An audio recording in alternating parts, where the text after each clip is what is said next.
I mean, should we start with the one that only has the two teams with a winning record? Is that how we should start? It's a Giant Seahawks. They keep doing what they're doing, I guess, for a lack of better just understanding of what they are. Like, these teams just are what they are at this point, and it's working. Like, we talk about the Giants a whole bunch. They're just throwing stuff at the wall, and it's sticking, and it's working. They're figuring out some of the run game. The Seahawks right now, they're basically the same thing. Like, they are legitimately good on offense, and that's like one of those things. It's not in a way where they're figuring out how to protect Geno, or it's like heavy play action and they're scheming up all of this stuff. This is Geno Smith dropping back. They're running an actual offense. He's finding these guys down the field. He's one of the best right now. Players by the EPA per attempt on intermediate and deep passes, both of them. He's pushing the ball down the field, and they are finding the guys open, and they are hitting those plays successfully. This is not some catch and run offense where they're protecting the quarterback. Like, this is actually like Geno Smith doing a lot of very good things. And I think that's what makes part of this offense like really fun. And obviously they're not going to have DK Metcalf in this game, which is obviously, I think, going to be a pretty big thing. But Tyler Lockett has still been great, right? Both of them have been really good. So Lockett has been just as good, or maybe a little better by some numbers than Metcalf. But I think maybe taking two receivers and turning that into just one might be a little bit of a hindrance for what this offense has been able to do. But I think they've also kind of been creative. Like, Marquise Goodwin is now, catching deep passes for this team. It just kind of feels like they can plug and play a little bit on that side of the ball too. Yeah, I mean, of all the teams that I think have overachieved to this point, the Seahawks are the one that I still believe is the most sustainable, because they're doing it in a way that I believe is real football. Right. And when you look at this particular game itself, I mean, they've been really good against the blitz so far. Geno's really handled the blitz well. It is a bummer they won't have DK, because this was a game for a couple weeks I was kind of looking forward to seeing DK, because he's been since DK has entered the league, he's like been one of the best players in the NFL against man coverage, and like just an absolute demon. Yeah. So I was really looking forward to like this matchup coming up. I was like, oh man, wait till he plays the Giants. Like, he's going to go absolutely bonkers in that game. And then that was kind of taken away. But I mean, you look at all these young Seahawks players too, like Daigle was talking about this on the fantasy podcast. Like, they're getting something out of all of these guys, like their entire draft class. This entire class. Yep. Like, they are getting stuff out of all of these guys. I mean, both offensive linemen, the linebacker they took ahead of Kenneth Walker, Bomafe. Now Kenneth Walker is their feature back. I mean, they're getting just production from all of these guys, and they're going to have more draft picks. They can, because John Schneider's done this before, like where they've gotten a magic ride, right? Like on draft picks, and they can just have a couple years here where they hit on these with all these picks that they accrued from getting Russell Wilson. I mean, this thing could flip in a hurry. But they are the one team, I think, when you look at like them, the Giants, even if you want to include like teams like the Bears and Falcons who have played better than we thought. The Seahawks, though, with the structure of with which they play football, just feels a lot more sustainable than all these other teams' big picture, and gives them a better chance, I think, to punch up when these other teams inevitably have to punch up. And we saw like the Falcons have to try to punch up the last couple of weeks against the Bengals and against the Bucs, and they couldn't. But the Seahawks are a team, I believe, that has that kind of capability. We still need to see it happen for them, because they did play the 49ers and were never in that game. But they are a team that's actually playing modern football compared to some of these other teams. And then listen, I don't want to take that away from your Giants. No, you're right. The Seahawks are just, it is just a well-constructed one team and offense right now. Like you said, like 2 rookie offensive tackles, and the Seahawks are 5th in pass block win rate. Like, that hasn't been a thing in Seattle. Like, pass block win rate has never been that high. And obviously when you have like a Russell Wilson, it's kind of exacerbated a little bit when the offensive line isn't good, because he's going to try to extend some plays.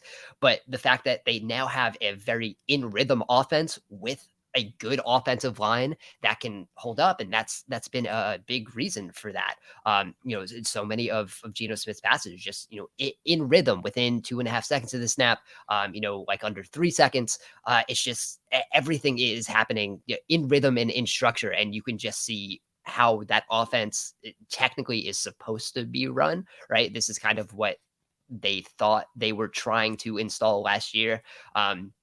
Obviously there's more going on in the middle of the field, and they're still hitting. It's actually is kind of crazy how much is still happening in the middle of the field. Even Geno's like deep passes, there's still like 45% of them are happening in between the numbers. They're just running, Tyler Lockett on posts. And like that's where he wins, obviously. So like even the deep passes aren't happening like deep outside the numbers as you would think in like a Russell Wilson type offense, or really any type of deep passing offense. So much of this is still happening in the middle of the field, and that's been a lot of fun too. Just It's the kind of ways they McVay, can. the McVay tree. Yeah, absolutely. And then I mean, so we go to the Giants, and this is just a team that's still, especially on the defensive side of the ball. Like I think I said this, like there's no place where I think I was like more wrong on a unit than the Giants defense, where I just thought the scheme Mm-hmm. with that personnel was just not going to work. And obviously it has. They're holding up enough in man coverage, right? This is still a defense that hasn't, blown anyone away, but they're getting enough pressure. They're figuring that out when they're blitzing heavily. They're one of the best, third down defenses. Early downs are still hit or miss a little bit, but all of that stuff is just it's just gelling together in a way that has worked enough, right? So I think that'll be pretty interesting because, like you said, Geno has been one of the best quarterbacks against the blitz, and he's a guy that's also like pushing the ball down the field a little bit against the blitz. Like he has a very high rate of intermediate passes against the blitz. They just have all of that like really well constructed, and there's no panic there. The offensive line like is holding up. So I think that'll definitely be interesting to see how that turns out, because obviously the Giants are or we're blitzing or we're not doing anything. And those are the two options, and they choose option one all the time. So when you have a player like Geno who has been playing really well against the blitz, that it's very well designed to handle the extra pass rusher. I think that is, again, with DK in there again, that possibly could have just been, throwing the bombs against man coverage the entire time. But you still have Lockett. You still have some of those tight ends that they're using a little more.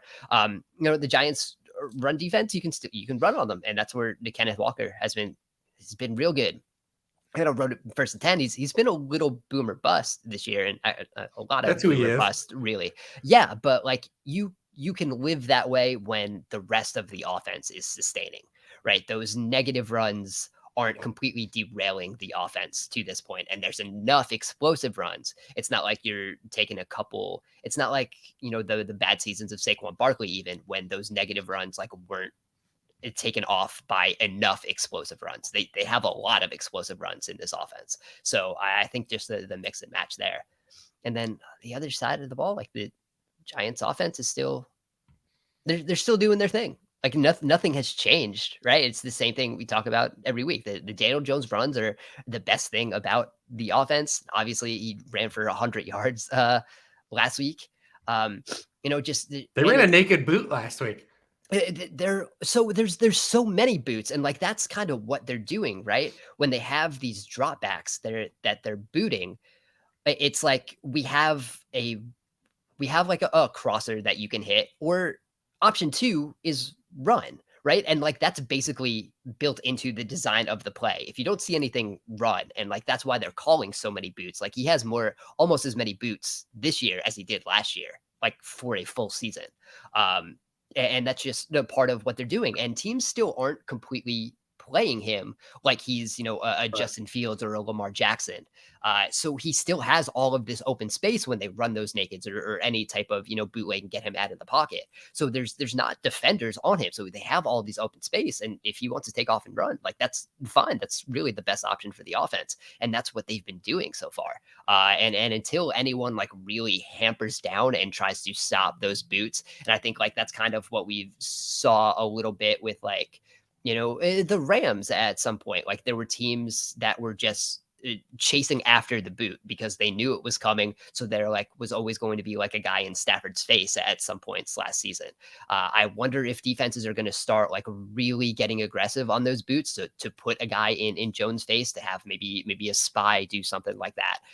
And then you're going to have to ask Daniel Jones to start passing a little bit more because, one of the things that I do every week is look at his EPA per play on dropbacks, but then take out scrambles. And that EPA drops down quite a bit every time you take off those scrambles. And when you're just looking at the plays they ask him to pass, because obviously, it's not necessarily his fault with the receiving options they have, but like that's how the offense has been sustaining. Like those scrambles have just been it. So eventually, I think defenses have to catch on. But if they don't, like this is going to be a sustainable way because there's just nothing to stop it. It's the most efficient part of the offense. Yeah, I mean the Giants too. I mean, you look at the rest of the way out; they don't really play a lot of teams that you're scared of. I mean, they have the in division games where they still play the Cowboys, who they lost to. They still play the Eagles twice, but teams like the Commanders, the Texans, the Lions, like they're gonna be able to probably do a lot of the stuff they want to do against those teams. Just the biggest thing with Daniel Jones is just the way he's been a caretaker, right? Like he's not turning the ball over. It used to be if you breathed on Daniel Jones, the ball is gonna come out. This is a guy that fumbled in a non-contact preseason game. Got strip sacked. He's not turning the ball over. And Dayball's just put him in situations, like you said, where it's just use his main attributes. I mean, like you said, he's 22nd in the NFL in EPA per dropback on passing plays inside the pocket. No scrambles, just passes. Right. And then outside of the pocket, he's 7th, removing all runs. So, like, there's a big jump. You give him easy throws, take everything out of Daniel Jones's hands. I'm curious now, though, because I believe the Giants now played themselves out of having a QB prospect, unless they add a guy in like the second round or something, but probably one of these guys. Yeah, so now what do we do moving forward? And Seattle's in the same boat, right? Because now Seattle has Geno, who's a veteran and maybe could still be a bridge. And but like both of these teams were teams we anticipated were going to be in the QB running next year to have a high pick, and well, where they were setting up dominoes. Well, Seattle still has Denver's pick. That's true. So that's going to help them out. And I think as well as Geno is playing right now, you can still figure out probably a way to get some type of bridge contract in there. That's true. Right? And Daniel Jones probably has to have like a Jameis Winston like deal, right? But he has to ask for more. Right. Yeah. So that's a difficult spot that the Giants are going to be in, especially when he's fine, right? And that's kind of when you're a team and you're putting money into a big contract for a quarterback who's fine. That's kind of where you get yourself into trouble. And that's probably going to be the most important thing the Giants have to figure out over the next couple of weeks. I'm not quite as worried about Seattle. I think you can, figure out what to do with Geno, even if it's, another year or two, and you kind of recoup some things. You still have that Denver high pick if you really want to get a quarterback, even if he, sits for a little bit under Geno. The only thing is